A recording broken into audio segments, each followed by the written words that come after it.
Aprendemos isso na Bíblia Sagrada, que nós necessitamos perdoar para que nós sejamos perdoados.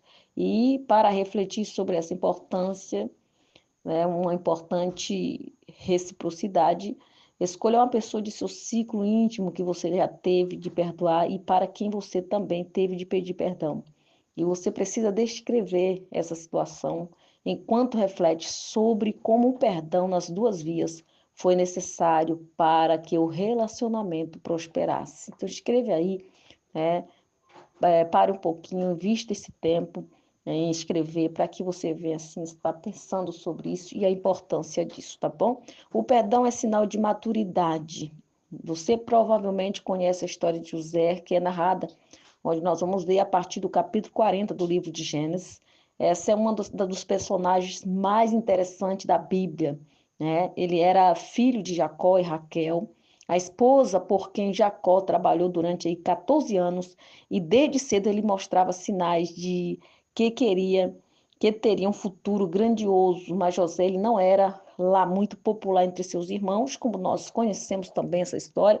Isso porque, além de ser o favorito do pai e receber presentes especiais do patriarca, ele também contava, né, a todos que tinham sonhos em que os irmãos mais velhos se ajoelhavam diante dele, o que era uma atitude um tanto tola, não é mesmo?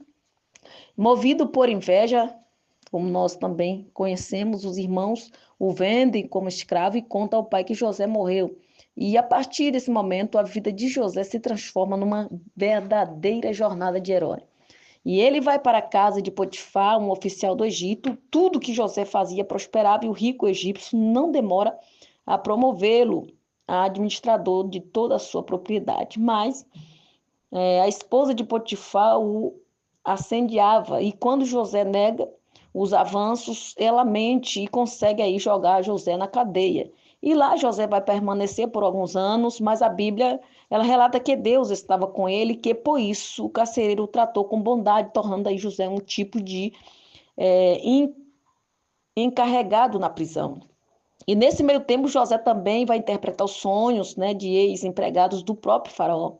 Um desses serviçais é readmitido no palácio e se lembra de José quando, tempos depois, o faraó procura por alguém que possa interpretar seus enigmáticos sonhos.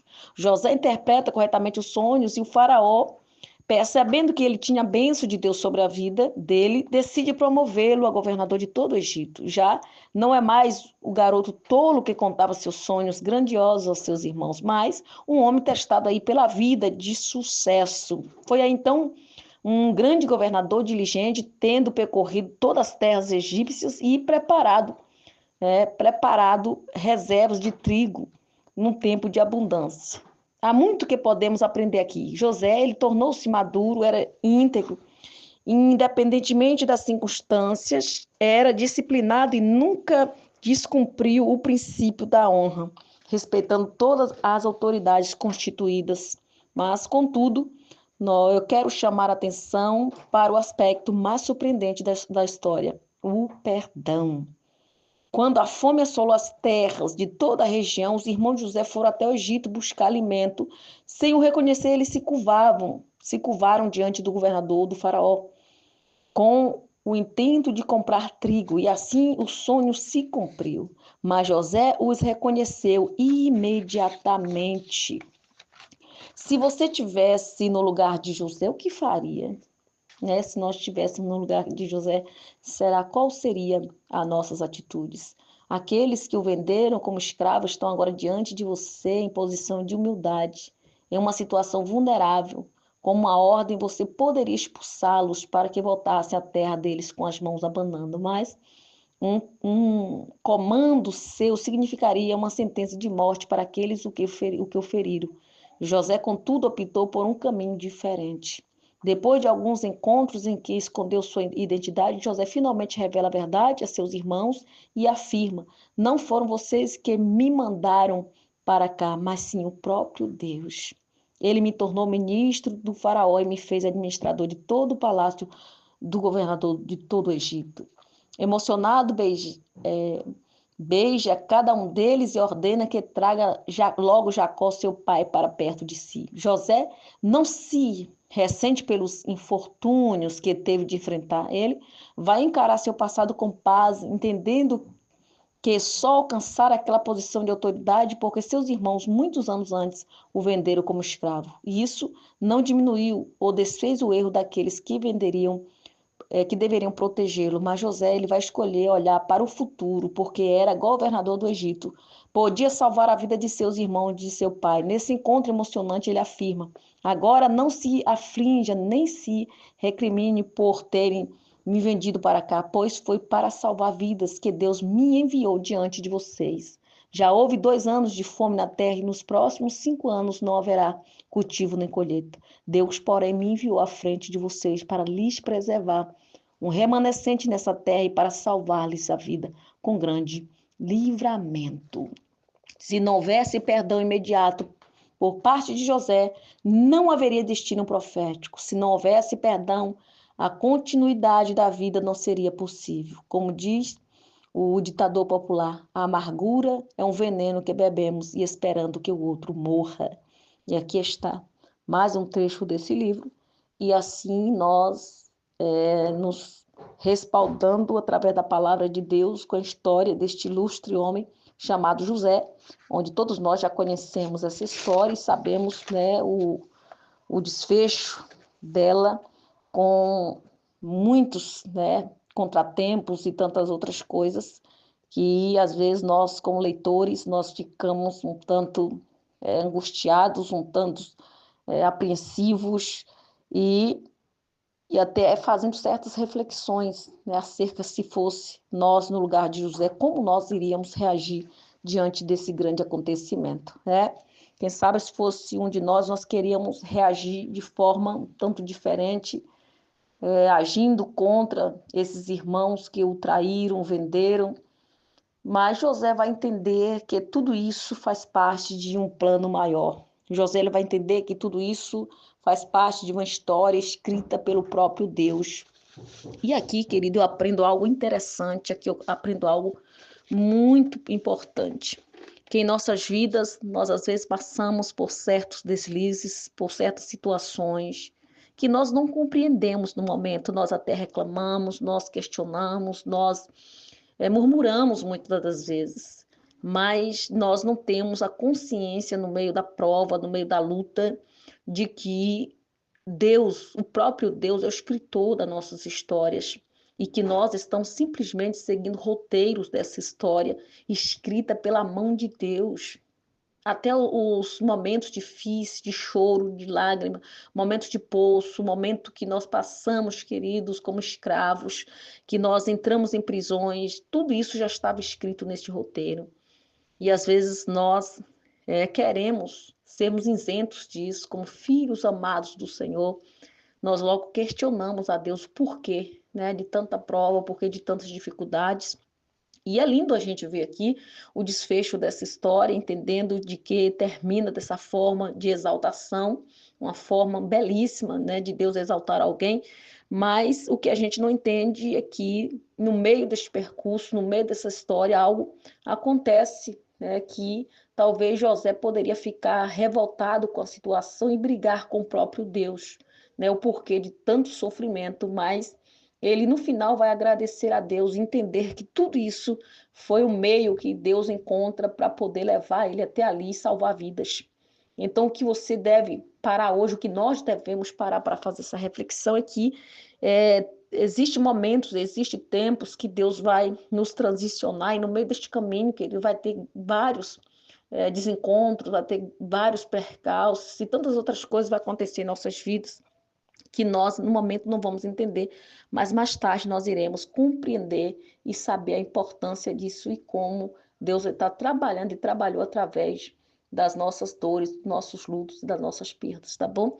Então, essa é uma grande reflexão para nós hoje, entender que o desfecho dessa história toda é o perdão, né? José, ele vai perdoar os seus irmãos, entendendo que havia, né, diante disso, uma vontade suprema, que é a vontade de Deus, que estava na regência dessa história, e que os irmãos foram apenas personagens e marionetes, né, nas mãos de um grande Deus para executar um grande plano, tá bom? Então não fique questionando contra os teus inimigos, contra aqueles que reagiram de alguma forma que você não esperava. Não questione acerca, quem sabe, de alguma liderança, de alguma atitude inesperada que você veio a receber no meio do teu caminho, no meio da tua jornada, porque tudo isso já era para acontecer, já estava escrito pelo próprio Deus, tá bom? E assim nós vamos orar ao nosso Pai. Eu quero que você feche teus olhos, clame ao Senhor agora de todo o teu coração, tua alma, teu entendimento. É o dia que nós vamos clamar por libertação, e nada melhor do que nós buscarmos a libertação hoje da falta de perdão, né? Que o nosso coração seja maleável, quebrantado na presença de Deus. Pai, em nome de Jesus, é na autoridade do teu nome que mais uma vez paramos aqui, com o intuito de clamor e adoração a um Deus que é grandioso e tem nas mãos todo o poder, majestade e glória. Um Deus que escreve histórias, Pai, que nós não entendemos. Nós, no momento, questionamos e falamos, ó Pai, por que nós estamos passando por isso, e sem entendimento algum, porque nós estamos vendo o presente e somos incapazes de compreender o futuro.